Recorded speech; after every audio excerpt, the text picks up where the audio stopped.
Dahil sa na-monetize na po tayo mga idol, ay magpapasalamat po ako sa inyong suporta, at sa tuloy-tuloy na pagsubaybay sa ating kwento kay Kang Chian. Maraming salamat po. Sana ay nagustuhan nyo din ang ating recap, at kung mayroon man pong mga ads na sa video natin ay sana po ay wag nyong skip para makatulong po kay manhwa lovers, at para mas lalo pang ganahan na gumawa ng maraming recap. Salamat po mga boss. Matapos mailigtas ni Ji Cheong si Jang Sam mula sa panganib ay sinabihan niya ang mga ito na nag-iba na ang kanilang sitwasyon. At nagtanong naman ang dalawa kung ano na ang nangyayari. At sinabi naman ni Ji Cheong na ang mga kawal ng Folksman Tribe ay patuloy pa rin sa pagdagsaan at nagsama-sama na ang mga ito, at dugtong pa niya na kung magpapatuloy ito ay hindi magtatagal ay mapapalibutan na tayo. Sumagot naman si Jang Sam at may kumpiyansa niyang sinabi na wala tayong dapat ipag-alala dahil nandito naman ang isa sa pinakamalakas mula sa Shaolin Temple, at ang maganda pa dito ay ang taong iyon ay nasa ating panig. At makikita natin si Chao Yun-gon ng Shaolin Temple na habang siya ay napapalibutan ng maraming kalaban at sabay-sabay pa itong sumugod sa kanya, ngunit di man lang ito nabahala sabay perform ng kanyang malakas na teknik, at makikita natin na di man lang nakalapit ang mga ito na agad nagsiliparan dahil sa malakas na atake ni Chao Yun-gon. At makikita natin ang mga Folksman Tribe na bumulagta lahat ng sumugod sa kanya. Dahil sa ginawa ni Chao Yun-gon ay nakuha niya ang ibang atensyon ng iba pang Folksman Tribe habang papasugod ang mga ito, ay makikita natin na naghahanda na rin si Chao Yun-gon. Sinabi niya sa kanyang isip na ang pag-deal sa mga taong ito ay hindi madali, at ang pag-secure sa Sacred Relic maaring ito ay imposible.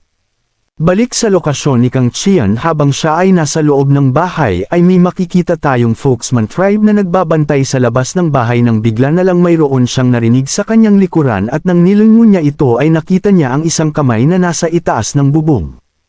At nang tingnan niya ang daan papasok sa loob ng bahay ay nakita niya ang isa pa niyang kasamahan na nakabulagta na rin, at dali-dali niyang tiningnan ang loob ng bahay, at sumigaw na nga siya na mayroong intruder.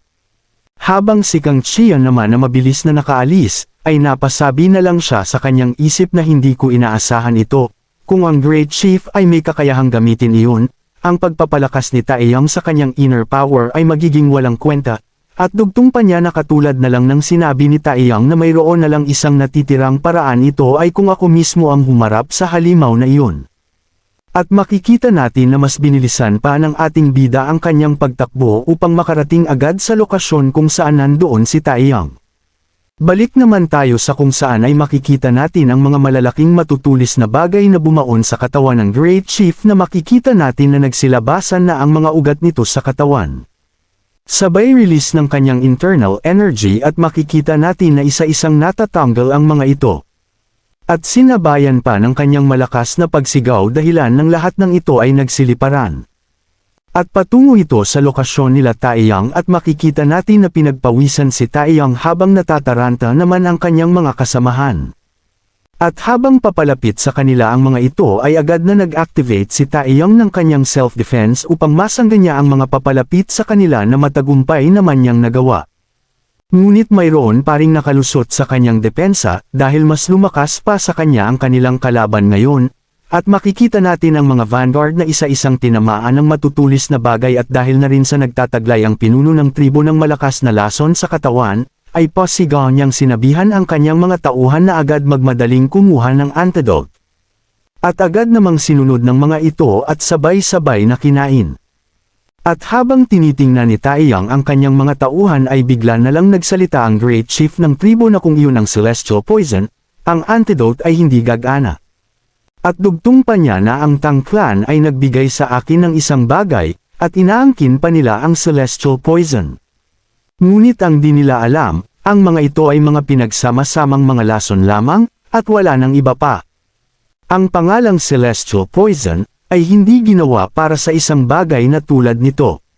Sumagot naman si Taeyang at seryoso niyang sinabi na dahil sa nasabi mo ang mga bagay na yan, ibig mo bang sabihin na alam mo kung paano gumawa ng Celestial Poison? At pasigaw niyang sinabi sa Great Chief na ang pamamaraan ng paggawa ng Celestial Poison ay kilala lamang sa isang tao, at ito ay walang iba kundi si Tang Sukgon. Kung ikaw ang pumatay kay Tang Sukgon, ang pamamaraan ng paggawa ng Celestial Poison ay mawawala na magpakailanman. Sa mga sinabi ni Taeyang ay tinuwanan lang siya ng Great Chief, At sabay tanong kay Taeyang na kung talaga bang ito ay mawawala na. Sabay tanggal sa bagay na nasa kanyang ulo, at nang matanggal na niya ito ay nagulat na lang si Taeyang sa kanyang nakikita, kasabay ng malakas na pagsabog ng kulay lilang liwanag. Na makikita natin ang makapal na usok na kumalat sa buong kabundukan at nagdulot ito ng pagkalanta ng mga dahon sa kapaligiran na parang sinusunog. Ito pala ay isang lason na kayang pumatay agad sa isang tao na kung sino man ang nasa malapit at ang makalanghap nito. Habang si Taeyang na namimilipit sa sakit na kanyang nararamdaman, ay napasabi na lang ang Great Chief na ang iyong depensa sa lason ay napakahina. At makikita nating ang antidote na nasa kamay ni Taeyang, habang nanginginig ay dahan-dahan niya itong sinusubo, na makikita natin ang bakas na hirap at sakit na kanyang nararamdaman, at napangiti na nga ang pinuno ng tribo at sinabi niya sa kanyang isip na ito ay wala ng kwenta.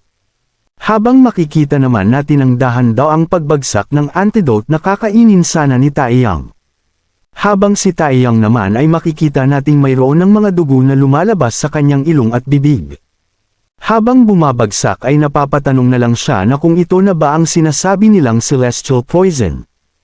At habang hinawakan niya ang kanyang leeg ay makikita naman natin ang mga dugo na nagsilabasan sa tenga at mga mata nito. Na masasabi talaga natin na napakadelikado ng celestial poison na ito. At makikita natin na pinulot ng Great Chief ang antidote at habang tinitingnan niya ito ay napasabi na lang siya na ang antidote na ito ay gawa ni Tang Sukgon, at dugtong pa niya na alam ko kung paano ito neutralize ang antidote na ito. At makikita natin si Taeyang habang nahihirapan magsalita ay sinabi niya na ikaw ay si. At di niya ito naituloy dahil sumagot na agad ang Great Chief na oo, at ako ang nag-iisang tinatawag nilang Tang Sukgon. At napatawa na lang si Taeyang sa kanyang nalaman, habang iniisip niya na kaya pala na walang paraan, na ako ay mananalo laban sayo. Na makikita natin na nag-activate na si Tang Sukgon na kanyang malakas na atake at tinatawag niya itong poison cannon. Habang si Taeyang naman na hindi na makatayo at naghihintay na lang ng kanyang kamatayan. Habang iniisip niya na ang pagkakaiba sa pagitan ng isang tao na umabot sa antas ng Huaqiang, at ang taong hindi pa umabot ay talaga namang napakalayo, at ang kakulangan ng martial skill ay isang bagay na ang ibig sabihin lang ay ang kamatayan. At makikita natin ang atake ni Tang Sukgon na papalapit na kay Taeyang, at si Taeyang naman na tinitignan ng pinuno ng tribo ay napasabi na lang siya sa kanyang isip na ang ataking iyan ay ang siyang magwawakas ng buhay ko ngayon. At makikita natin ang atake ni Tang Sukgon na talagang napakalakas nito. Ang poison cannon, at nang tumama ito ay nagdulot ng malakas na pagsabog, at habang dahan-dahan na nawawala ang usok dulot ng malakas na pagsabog habang napangiti siya dahil sa pag-aakalang napaslang na niya si Taeyang nang bigla na lang nanlaki ang kanyang mga mata dahil sa kanyang nakita. Bago tayo magpatuloy sa ating walang kwentang kwento ay shoutout muna sa ating mga bagong subscribers dyan, at sa patuloy na sumusuporta sa aking channel. At makikita natin na hindi pala tinamaan si Taeyang dahil sa halip tumama ito sa ating bida na kakarating lamang, at dahil sa ataking iyon ay nawasak ang damit ng ating bida at bakas ang pinsala na kanyang natamo. Ngunit ito ay dahan-dahan ring nawawala dahil sa Blood Demon Essence na nakonsume ni Kang Qian at habang nakangiti na nilingon niya si Tang Sukgon, ay sinabihan ng ating bida si Taeyang na dahil sa nagtrabaho ka ng maayos master, ay ako na ang bawalang tumapos nito. Balik naman tayo sa nakaraan ng naging buhay ni Tang Sukgon ay makikita natin ang babaeng nasa harapan niya habang sinasabi nito na ito ang lugar kung saan magbibigay kasiyahan sa iyo, kung ikaw ay mananatili dito ng matagal, ito ay magiging mapanganib para sa iyo.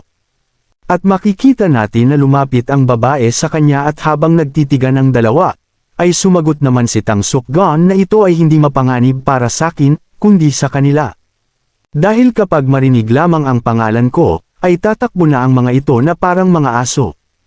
Ngunit nagtanong lang ang babae na kung ang pulang palaka ba ang hinahanap nito. At dugtong pa niya na kung gagawa na naman ba ito ng poison dart.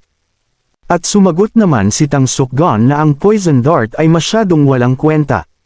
Habang ipinapaliwanag niya na ang poison na gusto kong magawa ay ang pinakamabagsik sa lahat ng mga lason sa buong mundo. At ito ay tinatawag na Celeste, ngunit agad naman siyang napatigil dahil napagtanto niya na napasobra na ang kanyang mga sinabi. At habang tumatalikod siya ay napasabi na lang siya sa kanyang isip na kapag ako ay nakakakita ng babae ay umiiral talaga ang katapangan kong ito. Ngunit agad siyang nagtataka kung bakit sinabi ng babae na mayroon siyang nalalaman patungkol sa mga lason. At makikita natin na mayroong binuksan ng babae at nang maamoy ito ni Tang Sukgon ay napasabi na lang siya na ito ay Mihon Poison, habang tinitigan siya ng babae. Ay tinanong niya ito na kung ano naman ang kanyang gagawin sa Mihon Poison. At dugtong pa niya na ako ay immune na sa lahat ng mga lason. Habang sa kanyang isip naman ay sinabihan niya ang kanyang sarili na ayan, nagyayabang ka na naman Tang Sukgon. At dugtong pa niya sa kanyang isip habang namumula ay sinabi niya na sa totoo lang ay hindi ko na kailangan pa ng anumang klaseng Mihon Poison, dahil matagal nang nahulog ang loob ko sa iyo. Habang hawak ng babae ang Mihon Poison ay sinabi niya kay Tang Sukgon na alam kong ang lason na ito ay useless, dahil ikaw si Tang Sukgon ang Poison Master. Naikinabigla naman ni Tang Sukgon, habang humaharap siya ay tinatanong niya ang babae kung kilala ba siya nito. At sumagot naman ang babae na oo, alam ko ang patungkol sa iyo lahat. Habang humawak siya sa balikat ni Tang Sukgon ay sinabihan niya ito, na alam ko rin na ikaw ay, sabay lapit niya ng kanyang bibig at ibinulong na ikaw ay sumubok na gumawa ng celestial poison. Na mas lalong ikinabigla ni Tang Sukgon. At makalipas lamang ang ilang oras ay dinala ng babae si Tang Sukgon sa lugar kung saan ang lason ay umaapaw, at sinabi ng babae na narito na tayo. At nanlaki naman ang mga mata ni Tang Sukgon na habang pinagmamasdan nila ang ilog na puno ng lason ay napasabi na lang si Tang Sukgon, na ito ang matagal ko nang hinahanap na lugar, ang Poisonous Spring. At nagtanong naman siya sa babae kung bakit niya ito ipinakita ang ganitong napakahalagang bagay, at dugtong pa niya na ito ay ang valuable resources para sa mga Manzo people. At napalingon naman ang babae sa kanya. At sinabing tama ang mga sinabi mo na ang aming Manzo ay matagal nang nakipaglaban sa Sichuan Tang Clan. At para sa amin, ang Poisonous Spring ay ang nag-iisang panglaban namin sa Tang Clan. At dugtong pa niya na, kung ang isang top master na katulad mo, kapag nakompleto mo ang iyong ultimate poison gamit ang Poisonous Spring, ang Manzo people ay hindi magkakaroon ng pagkakataon laban dito. At nagtanong naman si Tang Sukgon na kung bakit naman nasasabi niya ang ganoong mga bagay. Ngunit agad naman siyang napatahimik nang biglang lumingon ang babae. At tinanong niya si Tang Sukgon na hindi ba't wala kang pakialam, kung ano ang mangyayari sa angkan ng Sichuan Tang Clan, di ba? Naikinagulat naman ni Tang Sukgon, at naging seryoso ang dalawa. At habang hindi nakasagot si Tang Sukgon ay pinaalala ng babae sa kanya na ang unang nanakit sa iyo ay ang kapatid mo dahil natatakot siya na ikaw ang maging banta sa kanyang kapangyarihan na maging pinuno ng Tang Clan. At dugtong pa niya na ang pagiging pinakamataas na mga master ng lason ay hindi mapigilan. At ang rebelyon ay ikaw lamang ang maaaring magpatigil nito. At sumagot naman si Tang Sukgon na wala akong pakialam sa pagiging pinuno ng Tang Clan, ang plano ko lang gawin noon ay ang umalis sa Tang Clan at mamuhay ng tahimik. Ngunit ang hindi ko inaasahan na ang mismong kadugo ko pa ang gagawa ng ganoong bagay. At dugtong pa niya habang nakangiti, na ang taong iyon ay wala naman siyang kakayahan, ngunit siya ay ubod ng kasakiman. At sinabi naman ng babae na ito pala ang dahilan kung bakit mo iniwan ang Tang Clan kaya ka nagtatago ngayon. At pabirong sinabi naman ni Tang Sukgon na kapag naririnig ko ang Tang Clan ay parang magkakasakit ako. Ang gusto ko lang naman ay magsaliksik ng pinakamalakas na lason. Nang biglang sinabi ng babae na kung ganun pala ang gusto mo edi maaari mo nang kompletuhin ang Celestial Poison ngayon gamit ang Spring Poison, ngunit kailangan mo ring ibahagi ang mga sekreto sa paggawa nito.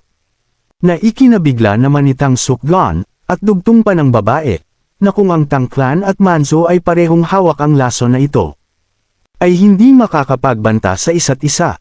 At sumagot naman si Tang Sukgon na iminumungkahi mo ba ang pampulitikang kapayapaan sa pamamagitan ng madiskarteng balansi? Sa mga sinabi mo ay para kang isang nasa politika, at sumagot naman ang babae na oo ganoon na nga, dahil nasa ganyang posisyon nga ako. At ang aking ama ay isang Grand Chief, na ikinagulat naman ni Tang Sukgon. Na agad naman siyang pumayag ngunit sinabi niya mayroon siyang kondisyon. At sumagot naman ang babae na sabihin mo lang kung ano. At sinabi naman ni Tang Sukgon na gusto niyang ikasal silang dalawa, habang magkahawak kamay ang dalawa, ay iba naman ang tumatakbo sa isip ng babae habang sinasabi niya sa kanyang isip na ang taong ito ay isang tanga, ang pag-aalok ng kasal kahit hindi pa namin kilala ang isa't isa at halos kalahating araw pa lamang ang nakalipas. Ayon sa aking narinig ang taong ito ay mayroong kahinaan sa mga babae, ngunit ang hindi ko inaasahan na ganito pala ito kalala. At ang pagkahulog nito ay naging mas madali para sa akin. Balik sa kasalukuyan na makikita natin na bumaon ang ulo ni Tang Sukgon sa gitna ng nawasak na puno.